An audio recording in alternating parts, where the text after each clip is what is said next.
안녕하십니까. 염초로 사도요한 신부입니다. 오늘은 연중 제14주일 고향에서 배척받는 예언자라는 주제로 함께 이야기를 나누고자 합니다. 자, 그러면 함께 오늘 일독서 에제키엘 예언서의 말씀을 함께 읽도록 하겠습니다. 그분께서 나에게 말씀하실 때 영이 내 안으로 들어오셔서 나를 일으켜 세우셨다. 그때 나는 그분께서 나에게 말씀하시는 것을 들었다. 그분께서 나에게 이렇게 말씀하셨다. 사람의 아들아, 내가 이스라엘 자손들, 나를 반역해 온 저 반역의 민족에게 너를 보낸다. 그들은 저희 조상들처럼 오늘날까지 나를 거역해 왔다. 얼굴이 뻔뻔하고 마음이 완고한 저 자손들에게 내가 너를 보낸다. 너는 그들에게 주 하느님이 이렇게 말한다 하고 말하여라. 그들이 듣든 또는 그들이 반항의 집안이어서 듣지 않든 자기들 가운데에 예언자가 있다는 사실만은 알게 될 것이다. 네, 오늘 일독서에 나오는 에제키엘 예언자는 기원전 6세기 바빌론 유배 시대 때의 예언자입니다. 본래 사제였다가 기원전 597년 바빌론이 쳐들어와서 이스라엘의 많은 고관들을 끌고 갔던 1차 유배 때 바빌론으로 끌려갔던 인물인데요. 그거 바빌론에서 하느님의 계시를 받고 예언자로 활동을 합니다. 이때는 아직까지 예루살렘이 완전히 파괴되기 전인데요. 예루살렘은 기원전 587년에 완전히 파괴가 되는데 그 바로 10년 전에 바빌론 유배를 끌려가서 그곳에서 예언자로 활동을 한 것이죠. 하느님께서는 그런 에제키엘 예언자를 불러서 당신께 반역한 이스라엘 백성에게 파견을 합니다. 그렇게 하느님은 반항의 집안 가운데도 예언자가 여전히 있다는 사실을 알려주는데 여기서 예언자가 있다는 말은 하느님이 여전히 살아계시고 하느님이 활동하신다는 이야기입니다. 그렇게 파견된 에ze키엘은 이스라엘이 계속 하느님께 반항하고 이렇게 반항하고 있으면 결국 하느님께서 이스라엘을 완전히 파멸시키실 것이다 라는 것을 예고를 합니다. 이제 그 말은 빨리 돌아와서 이제 하느님께 반항하지 말고 하느님과 더불어 살면서 하느님을 받아들여야 한다. 이것을 경고하는 것이죠.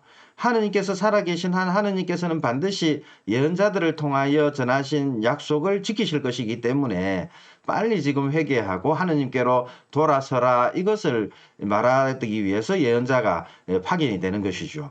실제로 이제 예언자가 예언을 했음에도 불구하고 이스라엘 백성이 끊임없이 하느님께서 알려주시는 길 그 방향으로 가지 않고 하느님께 저항하다가 결국 기원전 587년 두 번째 바빌론 유배 때 이스라엘이 완전히 파멸하고 말죠. 예루살렘은 돌 위에 돈 하나 남지 않고 철저하게 파괴가 됩니다. 오늘 일독서는 이제 이런 파괴 직전에 이런 파괴가 일어나기 전에 하느님께서 파견하신 에제키엘, 그 에제키엘이 소명을 받는 대목이 오늘 우리가 읽은 일독서의 내용입니다. 그런데 오늘 일독서에서 하느님은 에제키엘을 파견하면서 이스라엘 자손들을 두고 반역의 민족이다 이렇게 이야기합니다. 여기서 민족이라고 번역하는 단어가 히브리 말로 고임이란 단어를 민족이란 단어로 번역을 했는데 반역의 민족 할 때 이 고임이란 단어는 본래 이스라엘 사람들한테 쓰는 표현이 아닙니다. 구약 성경에서 이 단어는 항상 이방 민족들에게 사용되는 단어거든요. 에zekiel 예언자가 이 단어를 종종 이스라엘 사람들에게도 사용을 하곤 하는데 이 말은 결국 그들이 참된 임금이신 하느님 앞에서 하느님의 뜻인 율법을 지키지 않으면 결국 그거는 반역이고 그렇게 반역을 일으키는 사람들은 이방 민족과 같은 족속이다. 이것을 은연중에 표현하는 것이다. 이렇게 이야기할 수 있겠습니다. 결국 이스라엘 민족을 고임이라고 표현하는 것은 또 다른 예언자의 고발 방식인 거죠. 그들은 자신들의 조상들처럼 하느님을 계속해서 거역하는데 오늘 일독서에서는 이러한 이스라엘 민족을 또 뭐라 표현하냐면 얼굴이 뻔뻔하고 마음이 완고한 이들이다. 이렇게 표현을 합니다. 여기서 뻔뻔하다라고 하는 단어 카세라는 단어는 여러분들이 탈출기 32에서 34장에서도 자주 볼 수 있습니다. 거기서는 이것을 뻣뻣하다 이렇게 번역을 하거든요. 얼굴이 뻔뻔하고 목이 뻣뻣하다. 뻣뻣하다 할 때 이 카세란 단어가 사용됩니다. 이제 여기서 이스라엘 민족은 탈출기 32에 34장에서는 황금 송아지를 만들잖아요. 황금 송아지를 만들어서 그 황금 송아지를 두고 야훼 주님이다 이렇게 이야기하면서 우상 숭배에 빠지게 되는데, 거기서 하느님은 모세한테 내가 이 백성을 보니 참으로 목이 뻣뻣한 백성, 카세한 백성이다 이렇게 말씀을 하시죠. 이스라엘 민족은 이처럼 목이 뻣뻣하고 마음이 완고한 이들, 곧 하느님에게 항상 저항하고 반항하는 민족의 모습을 구약 성경에서 많이 드러냅니다. 예언자들이 파견되어서 경고를 계속 하는데도 불구하고 말을 듣지 않죠. 결국 하느님은 그런 이스라엘 백성을 처벌하셔서 그들이 바빌론으로 끌려가도록 만드시는 게 오늘 일독서의 배경이다 이렇게 이해할 수 있겠습니다. 자, 그런데 앞서 우리는 예언자가 있다는 사실이 하느님께서 여전히 살아 계시는 것을 뜻한다 이렇게 이야기를 했습니다. 예언자가 있다는 것, 하느님께서 끊임없이 개입하고 있음을 또 살아계심을 드러내는 것이다 이 말이죠. 그런데 하느님은 왜 이스라엘이 듣든 듣지 않든 예언자를 파견하는 것인가? 왜 듣든 듣지 않든 이스라엘 안에서 예언자가 탄생하게 드러나게 하는가? 그것은 이스라엘이 예언자의 경고를 듣고 다시금 당신에게로 되돌아오도록 하기 위한 것입니다. 이스라엘이 회개해서 가던 길을 멈추고 다시금 하느님께로 되돌아오게 하기 위해서 그들 가운데서 항상 예언자들을 뽑아 세우시죠. 그런데 예언자들의 역할은 사람들에게 단순히 경고하고 또 권고하는 이런 하느님 뜻을 전달하는 데만 있었던 것은 아닌 것 같습니다. 예언자들은 하느님 편에서의 일만 한 것이 아니라 백성들을 위해서도 또 일을 하는데, 예언자들은 백성들을 위하여 하느님께 청하기도 합니다. 예언자, 프로핏 할 때 프로는 대신해서 이야기하다 이 말이거든요. 프로 대신하다라는 뜻도 있죠. 그러면 예언자는 하느님을 대신하기도 하지만 또 백성을 대신하기도 한다 이렇게 이해할 수 있겠습니다. 하느님과 백성이 다시금 화해할 수 있도록 도와주는 역할을 하는 게 예언자인데요. 가장 대표적인 예언자가 바로 모세죠. 모세는 목이 뻣뻣한 백성을 버리려는 하느님을 말립니다. 그러면서 탈출기 34장 9절에서 이렇게 간청하죠. 이 백성이 목이 뻣뻣하기는 하지만 저희 죄악과 저희 잘못을 용서하시고 저희를 당신 소유로 삼아주시기를 바랍니다. 이렇게 모세는 백성들을 대신해서 하느님께 청을 올리기도 합니다. 모세의 청을 들으신 하느님은 모세의 간청을 받아들이시지요. 가만히 보면 하느님 편에서 따지고 보면 모세가 말해주기를 기다리시는 것이 아닌가, 예언자들이 백성들을 대신해서 간청해 주기를 하나님은 바라는 게 아닐까 하는 생각이 듭니다. 하느님은 우리를 판멸시키고자 모든 일을 하시는 분이 아니라는 사실인 거죠. 그래서일지 바빌론 유배를 경고하던 에제키엘의 어조도 예루살렘이 파괴된 다음, 예루살렘이 기원전 587년에 완전히 무너지거든요. 이제 자기가 예언한 대로 무너지는 것을 보고 그 이후에 에제키엘의 어조가 완전히 바뀝니다. 그전에는 하느님이 이제 너희들을 파멸할 거다 자꾸 처벌을 예언했지만, 이미 처벌이 이루어진 이후에는 에제키엘의 목소리가 바뀌어서 파멸된 이스라엘의 주님의 구원을 이제 외치기 시작합니다. 주님께서는 당신 백성의 선조 아브라함과 이삭과 야곱과 맺으신 약속, 땅을 주겠다 한 그 약속을 잇는 분이 아니시기 때문에 결국 당신께서 직접 백성들을 찾아오셔서 그들을 깨끗이 씻겨가지고 적과 꿀이 흐르는 땅으로 다시금 데려가실 것이다 라는 구원에 대한 약속, 이것을 이야기를 하죠. 그래서 주님께서는 이스라엘을 구해내셔서 결국 그들과 새롭게 계약을 맺으실 것이라고 예고한 인물도 바로 이 에제키엘입니다. 어쨌든 하느님은 이렇게 해서 다시금 예언자들을 통해서 당신께서 이스라엘 가운데 살아계심을 또 드러내십니다.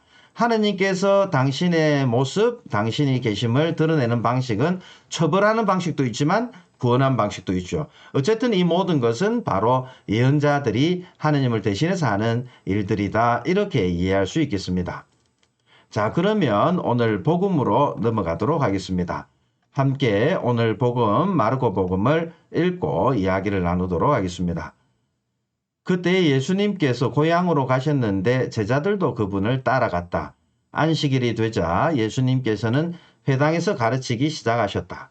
많은 이가 듣고는 놀라서 이렇게 말하였다. 저 사람이 어디서 저 모든 것을 얻었을까? 저런 지혜를 어디서 받았을까? 그의 손에서 저런 기적들이 일어나다니 저 사람은 몫으로서 마리아의 아들이며 야고보, 요세, 유다, 시몬과 형제간이 아닌가? 그의 누이들도 우리와 함께 여기에 살고 있지 않는가? 그러면서 그들은 그분을 못마땅하게 여겼다. 그러자 예수님께서 그들에게 이르셨다. 예언자는 어디에서나 존경받지만 고향과 친척과 집안에서만은 존경받지 못한다. 그리하여 예수님께서는 그곳에서 몇몇 병자에게 손을 얹어서 병을 고쳐주시는 것 밖에는 아무런 기적도 일으키실 수 없었다. 그리고 그들이 믿지 않는 것에 놀라셨다. 예수님께서는 여러 마을을 두루 돌아다니며 가르치셨다. 자, 오늘 복음 아주 유명한 대목이죠. 예언자는 고향에서 환영받지 못한다. 왜냐하면 고향 사람들이 너무 잘 아니까 예언자를 예언자로서 이제 제대로 알지 못하죠. 자기들 안에서 예언자가 탄생했을 때도 불구하고 그 예언자를 고향 사람들은 알아보지 못하고 무시한다. 뭐 이 내용이죠. 오늘 복음에서도 예수님께서는 당신 고향 나자렛을 방문하십니다. 그리고 안식일이 되어서 예수님이 다른 유다인 랍비들이 그러는 것처럼 안식일에 사람들을 이제 가르치시죠.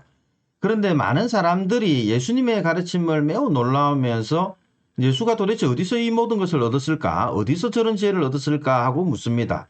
왜냐하면 자기들이 아는 예수님은 그런 일을 할 리가 없는데 너무 놀라운 가르침을 이제 선포하니까 사람들이 참 놀라죠. 더 나아가서 예수님 손으로 여러 기적을 일으키는 것을 보고는 어떻게 저런 일이 벌어질까 하고 묻습니다. 몇몇 병자들에게 손을 얹어서 병을 고쳐주시기 때문에 이제 자기들 안에서 이런 인물이 태어났다는 사실을 그들은 받아들일 수 없죠. 그러면서 그들은 예수님을 보고 텍톤이라고 이야기합니다. 텍톤, 목수. 우리말로 목수라고 번역을 하지만 이 말은 텍톤 하면 테크놀로지 할 때 그 텍톤입니다. 그러니까 이 말은 원래 기술자를 의미하는데 목수뿐만 아니라 벽돌공, 뭐 건축가 이런 것들을 전부 텍톤이라고 이야기를 합니다. 이제 예수님을 보고 텍톤이다. 아마 그 예수님의 가족들이 하는 일을 이제 잘 알고 있었던 것이죠. 어쨌든 사람들은 자신들이 예수님들의 가족까지 모두 깊이 있게 다 알고 있다고 이야기하면서 예수님 출신 성분 다 알고 있는데 왜 저런 일을 할까? 어떻게 저런 일이 벌어질까 하고는 예수님을 못마땅하게 여겼다. 이렇게 우리 성경은 이야기를 합니다. 그런데 여기서 못마땅하게 여기는 것 좀 뜬금없죠. 왜 못마땅하게 여길까? 이 단어를 우리가 그리스 원문을 찾아보면 뭐라 표현되어 있냐면 스칸달리죠. 스캔들. 무슨 말이냐면 예수님 안에서 걸려 넘어졌다 이렇게 번역할 수 있겠습니다. 못마땅하다라는 말보다 오히려 예수님 때문에 걸려 넘어졌다 이렇게 이제 이해할 수 있는데요. 무슨 말이냐면 그들이 예수님을 안다고 생각했는데 결국 그 자신들이 아는 것 때문에 예수님을 잘 알아보지 못하는 그렇게 걸려 넘어지게 되었다. 이것을 표현한 것이다. 이렇게 이해할 수 있겠습니다. 이제 이렇게 당신의 인간적인 어떤 모습 때문에 걸려 넘어지는 사람들을 보시고 예수님이 이야기하시죠. 예언자가 어디서나 존경받지만 고향과 친척과 집안에서만은 존경받지 못한다. 당신을 안다고 생각하던 바로 그 눈 때문에 결국 당신의 참된 모습, 하느님의 아들로서의 메시아로서의 모습을 제대로 깨닫지 못한다. 이 이야기시죠. 그래서 예수님은 몇몇 병자들만 고쳐주시고 다른 아무런 기적도 일으키지 못하셨다. 이게 오늘 복음의 내용인데요. 여기서도 또 왜 예수님은 아무런 기적도 하지 못하시지? 하느님의 아들인데 이제 이렇게 질문할 수 있겠습니다. 그런데 예수님께서 기적을 할 수 없었던 것은 능력이 없어서 못한 것이 아니라 나자렛에서 고향 사람들의 불신 때문에 이제 그래 된 것이죠. 나자렛이라는 고장에서만 또 사람들의 불신 때문에 그렇게 기적을 하지 못했다 이 이야기인데 실제로 예수님이 할 수 없어서 못한 것이 아니라 불신하는 사람들에게까지 그 기적을 행하지 않으신다는 것이죠. 실제로 여러분들이 마르코 복음을 보면 1장 45절, 8장 4절 이렇게 여러 구절에 당신이 하고자 하시면 하실 수 있다. 이제 기억나시죠? 나병 환자가 그렇게 이야기합니다. 예수님한테 와서 당신은 원하기만 하면 하실 수 있습니다. 이렇게 이야기를 하고는 치유를 받죠. 예수님은 항상 원할 때마다 할 수 있는 분, 당신의 권능을 드러낼 수 있는 분입니다. 이 말은 나자렛에서도 예수님께서 힘을 잃지는 않았다는 이야기인 거죠.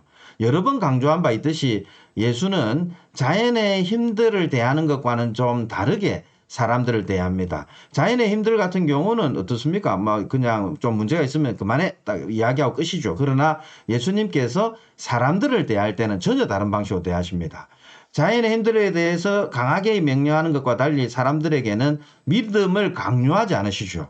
예수님께서 할 수 없는 이유는 바로 믿음을 가진 사람들에게 기적을 베푸시지 믿음을 가지고 있지 않는 사람에게 기적을 베푸시지 않는데 예수님은 믿음을 강요하는 분이 아니시란 이야기죠. 나자렛에서도 믿음이 있는 몇몇 환자들은 예수님께서 치유를 해주십니다. 이제 그렇게 보면 예수님은 나자렛에서도 믿음이 있으면 당신이 치유해 줄 수 있는 그런 나름의 힘을 가지고 있고 또 고쳐줄 준비가 되어 있었습니다. 그러나 믿음이 없었기 때문에 당신이 강제로 막 믿음을 가지게 해서 기적을 행하지 않으시고 그들의 결정을 이렇게 인정하시는 것이죠. 그러면서도 믿음만 있으면 구원 얻게 되는데 기적을 보면서도 믿지 않는 것을 보고 예수님께서는 적잖이 놀라셨다. 이게 오늘 복음의 이야기입니다. 자, 그런데 오늘 복음을 읽다 보면 예수님을 마리아의 아들이며 야고보, 요새, 유다, 시몬과 형제간이다 이렇게 이야기를 하지 않습니까? 또 예수님의 누이도 그들이 알고 있다 이렇게 이야기를 합니다.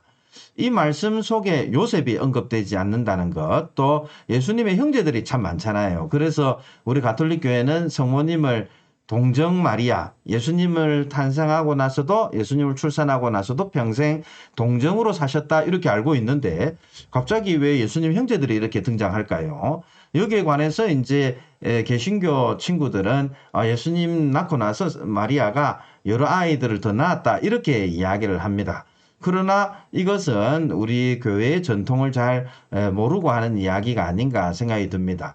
여기에 관해서 이제 두 가지 전승을 제가 같이 이야기해 드릴 건데요. 첫 번째는 외경에 나오는 전승입니다. 이제 야고보 복음서라는 외경이 있는데 이 외경은 이제 정경, 경전은 우리가 읽고 있는 이런 세 권의 경전이고 이제 경전처럼 많이 읽었지만 경전으로 선택 못 받은 책들 그것을 우리가 외경이라고 이야기합니다. 이 외경은 뭐 나쁜 책이라는 의미가 아니라 경전으로 선택할 시기에 책이 엄청나게 많았는데 그중에 이런 세 권만 경전 기준이 되는 책으로 교회가 정하고 나머지 책들은 뭐 도움은 되긴 하지만 뭐 이렇게 그 책들까지 우리가 기준으로 삼지 않는 이런 책이 있고 또 그 책을 오늘날까지 우리가 가지고 있거든요. 그 책들 가운데 야고보 복음서라는 외경이 있는데 이 책은 동방교회, 그리스 정교회나 이런 쪽에서는 엄청 중요한 책으로 읽습니다. 왜냐하면 성모님과 관련된 모든 이야기가 이 책에 나오거든요. 이제 그런데 이 책에 보면 성모님께서 이제 요셉과 결혼하는 과정을 쭉 설명해 놓았는데 거기 뭐라고 이야기되어 있냐면 요셉은 이제 성모님과 결혼하기 전에 전처와의 사이에서 여러 아이를 둔, 여러 자녀를 둔 남자로 이렇게 묘사되어 있습니다. 노인으로 묘사가 되어 있습니다. 전처와의 사이에서 많은 자녀를 둔 노인인데 이제 전체가 돌아가신 거죠. 그렇게 해서 이제 독신으로 살고 있던 차에 이제 마리아가 이제 결혼을 해야 될 시점에 요셉과 이렇게 짝지어지게 되는 이런 이야기가 그 외경에 잘 나오는데 이제 이것 때문에 전통적으로 요셉을 그릴 때는 대개 할아버지, 노인으로 이렇게 그리고 성모님을 그릴 때는 아주 젊은 처녀 이렇게 대개 그리고 또 상도 그렇게 만들죠. 이제 요셉은 아마도 예수님 어린 시절에 이제 돌아가신 것 같습니다. 그래서 여기에서도 요셉이란 이름을 굳이 언급하지 않는 이유는 이제 성모님이 이제 예수를 키우는 어느 시점에 이제 요셉은 나이가 많아서 이제 돌아가시고 이제 그 요셉의 자녀들이 성모님의 자녀로서 이제 예수님의 형제로서 이렇게 살았다. 이게 이제 야고보 복음서 이야기죠. 이제 이것 때문에 동방교회는 이 야고보 복음서를 바탕으로 예수님의 형제들을 요셉의 전체에서 난 자녀들이다 이렇게 설명을 합니다. 뭐 좀 그럴 때도 보이죠. 그러나 우리 가톨릭 교회에서는 이 예수님의 형제들을 요셉의 전체에서 난 수생이다 이렇게 설명하기보다는 예수님의 사촌, 뭐 예수님의 친척 뭐 이렇게 설명을 합니다. 그것도 또 나름의 근거나 이유가 있습니다. 왜냐하면 여러분들이 성경을 읽다 보면 예수님의 형제, 주님의 형제 야고보가 자주 언급이 되는데요. 특별히 이제 여러분들이 갈라티아서 2장 9절을 보면 바오로가 이제 예루살렘에 올라와서 교회의 기둥이라고 여겨지는 인물들을 만나는데 교회의 기둥이라고 여겨지는 인물 이름이 야고보와 케파와 요한입니다. 야고보, 케파, 요한. 순서가 재밌죠. 케파가 베드로잖아요. 베드로가 이 제자들의 수장인데 야고보가 제일 앞에 나와 있습니다. 야고보, 베드로, 요한. 이 순서는 여러분이 우리 성경 순서 바오로서간이 끝나고 나면 히브리서가 나오고 그 다음에 야고보서, 베드로서, 요한서 이런 순서로 우리 성경도 배치가 되어 있는데 야고보가 가장 앞에 나오잖아요. 12제자의 수장은 베드로인데 왜 야고보가 뜬금없이 제일 앞에 나올까? 여기에 관해서 학자들은 바로 그 야고보가 주님의 형제 야고보였기 때문이 아닐까 이렇게 생각을 합니다. 오늘 복음에서 주님의 형제 이름 나올 때 야고보가 제일 처음 나오잖아요. 그 야고보, 주님의 형제 야고보가 바로 이 예루살렘의 교회의 기둥이었다 이렇게 생각하는 거죠. 실제로 갈라티아서 1장 19절을 읽어보시면 바오로가 회심한 지 3년 뒤에 베드로를 만나려고 예루살렘에 올라가서 베드로를 만나는데 거기 뭐라 되어 있냐면 주님의 형제 야고보 외에는 다른 사도를 만나보지 못했다. 주님의 형제 야고보 외에는 다른 사도들을 만나지 못했다는 이야기는 주님의 형제 야고보가 12사도 가운데 하나였을 것으로 그렇게 표현을 하는 것이죠. 이제 그런데 그러면 12사도 중에 야고보가 2명이 있었습니다. 제베데오의 아들 야고보 그리고 알페오의 아들 야고보 이 2명이 있잖아요. 그런데 그러면 주님의 형제 야고보가 이 둘 중에 과연 누구일까? 제베데오의 아들 야고보라 하려니 오늘 복음에 마르코 복음에 예수님 형제 이름에 그러면 제베데오의 아들 2명이 야고보와 요한인데 요한 이름이 나오질 않습니다. 야고보, 요세, 유다, 시몬 예수님의 형제가 이렇게 언급되는데 요한은 이름이 언급이 안 되는 거죠. 야고보가 요한 제베데오의 아들은 아닌 거죠. 이제 그러면 나머지 옵션은 알페오의 아들 야고보가 남았죠. 그러면 알페오의 아들 야고보가 주님의 형제 야고보라고 한다면 아버지 이름이 다르잖아요. 알페오의 아들이고 예수님은 요셉의 아들이니까 아버지 이름이 다르기 때문에 결국은 이 주님의 형제라고 할 때 이 형제를 친형제다 이렇게 보기보다는 사촌이나 일족의 친족이다. 친족 관계에 있는 사람들을 표현하는 것으로 우리는 설명을 합니다. 이제 그런 알페오의 아들 야고보가 이제 실제로 우리 그리스도교에서 예루살렘의 첫 주교를 대개 알페오의 아들 야고보였다고 이렇게 이제 전해져 내려오고 있거든요. 그래서 예루살렘은 바로 이 주님의 형제이자 알페오의 아들 야고보가 중심이 되었던 교회였다. 이렇게 이제 전통적으로 이야기를 한다는 것이죠. 그래서 우리 가톨릭 교회는 이 주님의 형제들을 전부 예수님 사촌들이다. 이렇게 설명을 하는 이유도 오늘 방금 제가 설명한 이런 이유 때문인데 사실 이제 이 시기에 명확하게 우리가 어떻게 되었었는지는 정확하게 알 수가 없습니다. 그러나 성모님께서 평생 동정으로 사셨다는 이 사실, 이것은 교회 전승이 이야기하는 것이고, 주님의 형제들은 이제 그게 배다른 형제든지 아니면 혹시 이제 사촌이든지 어쨌든 주님의 형제들이 있었으면 분명합니다. 실제로 초대교회 때 처음으로 열린 예루살렘 공의회에서 야고보가 모든 것을 중재하는 모습을 볼 수 있는데 이것 역시도 주님의 형제였기 때문에 가능한 게 아닌가 이렇게 생각이 듭니다. 또 이제 이 주님의 형제들은 또 성모님과 함께 초대교회 때 사도행전 1장을 보시면 예수님께서 돌아가시고 부활하시고 승천하신 다음에 성령이 내려오기 전에 초대교회 사람들이 모여서 함께 기도할 때 11제자와 주님의 어머니와 그의 형제들이 함께 모여서 기도했다는 이야기가 나오죠. 이런 걸 보면 주님의 형제들이 초대교회 때 아주 중요한 역할들을 했던 것으로 보입니다. 야고보가 이 주님의 형제 야고보가 12제자 중에 하나냐 아니냐 여기에 대해서는 여전히 학자들의 논쟁이 좀 많은 편입니다. 자, 그러면 오늘 이 독서로 넘어가서 사도 바오로가 전하는 고린도이서 말씀을 함께 읽도록 하겠습니다. 형제 여러분, 내가 자만하지 않도록 하느님께서 내 몸에 가시를 주셨습니다. 그것은 사탄의 하수인으로 나를 줄고 찔러대 내가 자만하지 못하게 하시려는 것이었습니다. 이 일과 관련하여 나는 그것이 나에게서 떠나게 해주십사고 주님께 3번이나 청하였습니다. 그러나 주님께서는 너는 내 은총을 넉넉히 받았다. 나의 힘은 약한 데에서 완전히 드러난다 하고 말씀하셨습니다. 그렇기 때문에 나는 그리스도의 힘이 나에게 머무를 수 있도록 더없이 기쁘게 나의 약점을 자랑하렵니다. 나는 그리스도를 위해서라면 약함도 모욕도 재난도 박해도 역경도 달갑게 여깁니다. 내가 약할 때에 오히려 강하기 때문입니다. 네, 오늘 이 독서에서 사도 바오로는 하느님께서 자신이 자만하지 않도록 자기 몸에 가시를 주셨다 이렇게 고백하죠. 그러면서 자신이 가지고 있는 그 약점들을 자랑합니다. 자, 그러면 자기의 약점이 되는 이 가시란 과연 무엇일까요? 바오로는 이 가시를 두고 사탄의 하수인이다, 자신을 줄고 찔러댄다 이렇게 이야기하지 않습니까?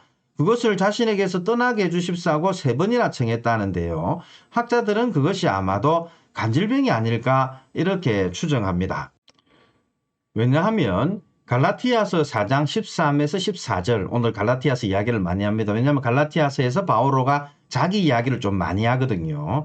그 갈라티아서 4장 13, 14절에서 바오로는 자기 육신에 병이 있다고 이야기하면서 갈라티아 사람들이 자신을 업신여기지도 않았고 역겨워하지도 않았다 이렇게 표현을 합니다. 여기서 역겨워하다라고 번역한 단어 원어는 침을 뱉지도 않았다 이렇게 표현하고 있거든요. 침을 뱉다라는 말을 그리스 말을 의역한 게 역겨워하다라고 번역을 했는데, 당시 침을 뱉는 것 같은 경우는 마귀 사탄을 쫓아내는 행위로 침을 뱉곤 했습니다. 이제 그래서 예수님도 왜 침을 발라서 귀에 침을 바르고 하는 그 침을 바르는 행위 치유의 행위죠. 대개는 이제 침을 뱉는 거는 간질로 왜 사람이 확 쓰러지면 사람들이 볼 때 마귀가 들어갔는가 보다 하고는 침을 태태 뱉으면 이제 간질병에서 이제 일어난다. 요즘에는 뭐 간질병이 그래 많지는 않아서 우리 주변에서 볼 수 없죠.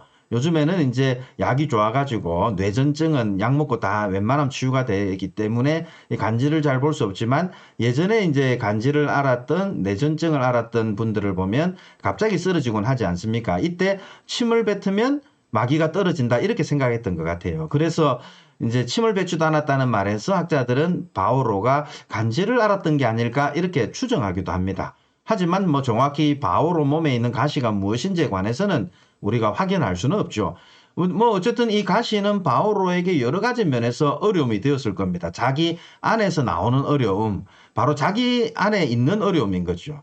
그런 바오로에게 주님께서는 오히려 너는 내 은총을 넉넉히 받았다, 나의 힘은 약한 데에서 완전히 드러난다고 말씀을 하십니다. 뭐 남들은 자신을 낮춰야 되지만 기본적으로 낮추어져 있는 모습을 가지고 있으니까 자신이 철저히 그렇게 낮아진 상태에서 하느님이 비로소 활동하시는데, 그리스도의 힘이 약한 이들에게 머무는 걸 보면 너는 충분히 은총을 넉넉히 받았다. 참이 받아들이기 어려운 이야기입니다. 내 몸에 가시 병이 있는 걸 가지고 예수님께서 은총이라 이야기하시니까. 왜냐하면 하느님은 약한 자들 안에서 활동하시고 약한 것에서 일을 하시는 분이시기 때문에 우리가 약할 때 비로소 하느님의 힘이 더 크게 드러나기 때문에 이제 그런 의미에서 이제 바오로가 은총을 받았다 이 이야기인 거죠. 그래서 바오로도 자신의 이 가시, 약점을 더없이 기쁘게 자랑을 합니다. 그리고 그리스도를 위해서라면 나의 내적인 약함뿐만 아니라 외부에서 오는 모욕, 재난, 박해, 역경, 외부에서 오는 어려움도 전부 달게 받겠다 이렇게 이야기를 합니다.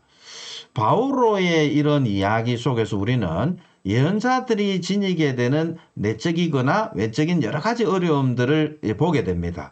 하느님께서는 예언자들의 그런 어려움 속에서 활동하시는 분이시다, 뭐 이렇게 이해할 수도 있겠는데요. 예언자들은 그래서 반대를 받고 모욕을 당하고 심지어 죽임을 당하기까지 하죠. 이는 오늘 에제키엘 예언자, 바오로, 그리고 더 나아가 예수님도 마찬가지였습니다. 이제 내적인 외적인 여러 가지 어려움들 때문에 예언자들은 언제나 세상적 관점에서 약자의 자리에 놓일 수밖에 없죠. 하지만 예언자들은 그런 약자로서의 어려움들을 기꺼이 이겨내면서 자신에게 맡겨진 임무를 수행하는 사람들입니다. 그러면서 자신들이 비참해지는 것마저도 하느님 뜻이라고 한다면 기꺼이 받아들이고 오히려 그렇게 자신이 비참해지는 것을 두고 기뻐하죠. 왜냐하면 그럴 때 하느님의 힘이 더욱 강하게 드러나기 때문이죠. 사실 우리 모두는 예수님을 따라 나선 그리스도인들입니다. 하느님의 뜻을 세상에 선포하고 또 세상을 위해서 하느님께 기도하는 우리 모두는 예언직에 참여하는 그리스도인들입니다. 여러분 모두가 예언자들이죠. 이런 우리도 하느님의 뜻을 실천하는 데 있어서 내적으로 외적으로 여러 가지 어려움과 반발을 경험하곤 합니다. 자, 그럴 때마다 우리는 과연 어떤 태도를 취하는지 한번 되돌아보았으면 좋겠습니다. 어려움을 피하려 드는가, 아니면 십자가로 받아들이면서 기꺼이 주님께서 맡기시는 사명을 수행하려 하는가, 아니면 유다처럼 그걸 피하고 예수님을 배신하면서 예언직을 수행하는 이들을 비난하고 죽이는가? 이번 주간 독서복음 말씀 묵상하면서 우리들은 과연 어떤 방식으로 자신들에게 맡겨진 예언직을 받아들이고 있는가를 함께 되돌아보았으면 좋겠습니다. 자, 그러면 한 주간 잘 지내시고 다음 주에 다시 뵙겠습니다. 감사합니다.